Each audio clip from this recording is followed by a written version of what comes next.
So today we're using Speedlights, and I want to go over all the mistakes, the limitations, the things you have to overcome using Speedlights. So today we're doing another Halloween shoot.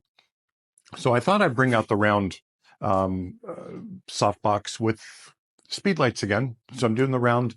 I'm using the grids. I've never met this person. They booked through someone else's image they saw, loved them, wanted to come in and get a shoot. So I'm going to use the round and the strip box with grids because normally Halloween shoots are, most of the people have somewhat of a dramatic look that they're looking for the Halloween costume.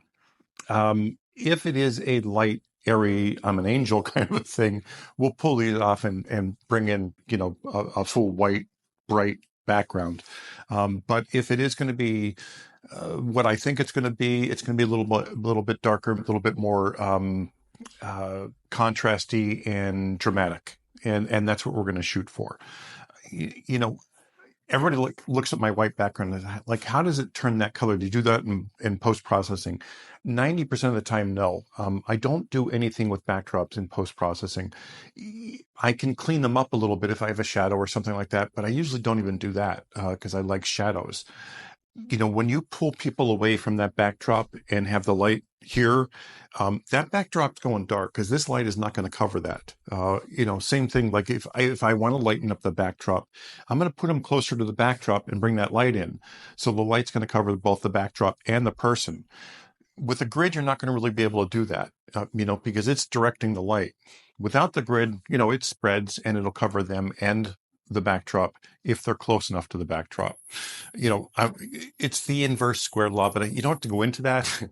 It's really simple. If they're close and the light's close, it's going to cover both of them. If they're far away, the light's here, it's going to cover them. It's going to fall off before it hits the backdrop. It's really simple. But, anyway, so again, first time shoot, never met her, don't know what her outfits are. I don't really set up shoots. A lot of people ask this. And, I have a lot of people contact me saying, hey, really want to do a shoot with you. They set it up online. I do everything online, so I don't have to deal with it. They can book their shoot online. They pay for it online. They come in, all that stuff is done and taken care of, which I really love. But here's the thing. I don't, they always ask, what's the theme? What are your plans? I never tell them a theme. There's nothing wrong with that if you want to do themes and so forth. But myself, I just say, bring whatever you want. We'll work it out when you get here. I love that element of surprise. I don't even, someone come out and say, do you want to see what I brought? No, just throw something on and come out. And then I'll create to fit whatever they're wearing. For me, that's a lot of fun.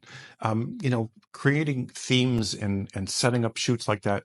Again, there's nothing wrong with that. I think it's a great idea for many photographers. They create some just beautiful work by doing that. For me, and my personal shooting preference, I don't care what they wear. I always tell them, whatever you look great in, whatever you feel great in, that's what I want you to wear. And they just bring in outfits and we shoot. But again, like if you do this whole theme thing, there's nothing, I think it's fantastic. It's just not my cup of tea. Anyway, so let's get to the shoot and let's be surprised on what she's going to wear and what the shoot's going to turn out to be, because I think it'll be a lot of fun. But yeah, I just want to show the round. I do use these. I love strips. Don't get me wrong. And I use strips more than anything, outside of this channel. Like I have to bring more of the stuff that I, do on a regular basis inside this channel, and I will. But for the channel, I'm trying to hopefully give tips, tricks, and ideas, to help you along in this. But I'll bring more of the stuff that I normally use every day, and let you see that. Everybody always makes the comments, well, it's too expensive for beginners, this kind of stuff. It is expensive, but it's something you're going to have for years and years and years. My friends that got these when they originally came out still have theirs. They never even upgraded. They love them. They work perfect for them, and they never had to upgrade. And they didn't fall apart, which is another big thing. So anyway, I'm going to shut up, stop rambling, and let's get to the shoot.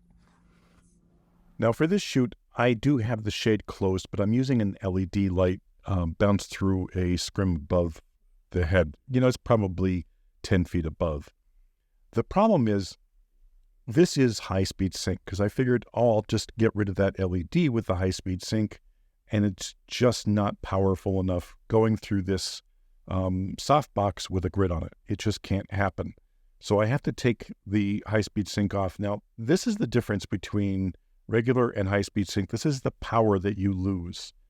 So now I can dial back that flash a little bit, and I just have to make fine adjustments with the LED, to make sure it's not. And normally you wouldn't have to deal with something like this. I can turn this down, but I wanted it a little brighter just for the video so you can actually see what I'm doing. And you can see there, I'm still not quite right. I still have a little bit of fall off on that LED. And that's the limitation you have with Speedlights is you can't pump it up high enough to dial your camera back to get rid of that ambient lighting. So you really have to make fine adjustments. And, when a Speedlight's going through a softbox like this, you don't have that leeway because it does eat up a lot of power. And remember, this is not only the softbox, but it's the softbox and the grid. The grid eats a lot of light, and you have to remember that. Now, I just want to show you, going back closer to the backdrop, this is what I was talking about with lighting, if you want full coverage on that backdrop versus, the half coverage. Now, sticking with the grid, keeping her close, obviously I'm still not going to have enough light. And it's, focusing that light at that angle. When it focuses that light at the angle, it's not going to give you full coverage on your backdrop. It's going to cut down the power. So the first thing I have to do is get rid of that grid. Once I get rid of the grid, you're going to see the light, the power go up, obviously, because it's not eating as much of the power. Now I'm shooting on manual on the flashes. I'm not shooting on TTL. So I'm just going to dial up my flash just a little bit and then move that flash, more directly in front of her. So I'm going to get more even coverage on her and the backdrop, and it's going to give me the look that I'm looking for. So this is, that's how easy it is to get that coverage on the backdrop and your model. And this is only using the one Speedlight. I shut the strip box off for these shots. But I just wanted to show you the coverage on her and the backdrop. Now, if I pull her up, and I pulled her up maybe 2.5 feet, that's it. I'll throw the strip box back on for that rim light, hair light, and just feather that main light just a little bit across her, and it's going to give me a really nice look, and you can see how the backdrop has fallen off already. And that's just 2.5 feet. So next outfit, I'm going back to the grid on that main light because, I just took it off for that backdrop shot. I'm using the grid throughout this whole shoot except for that. Back and forth. I gotta mention that these grids without the Velcro, they have magnets on them with the MagnetMods. Wow, what a great thing. Because I really hate that Velcro sound. I don't mind it normally, like a little Velcro kind of thing. But when it's that big and all the way around, it gets annoying really quickly. I know it's something stupid, but it really bothers me. Anyway, so I threw some gels on the backdrop, and now I'm using two gels. I'm using a yellow and a red to give that, creative kind of look. I like the look. You're still going to have a color change with those gels because of light fall off. But, for me, this is just a little too bright. I mean, it's a nice look. It's cute, but it's a little too bright. So I'm going to take, one of the gels off. I'm taking the yellow off, just going with the orange, and, trying this. Again, power is much too high for me. It's nice. It's a nice look, but me personally, I like a more muted color in the backdrop. But I really want to show what these things can do, and what you can do with these. Now, I dialed back the light just a little bit on that backdrop light, and I stopped down just a little bit so you can see the power went. And, it has to be changed. So having her turn to this side now, obviously I'm going to have to rearrange some lights.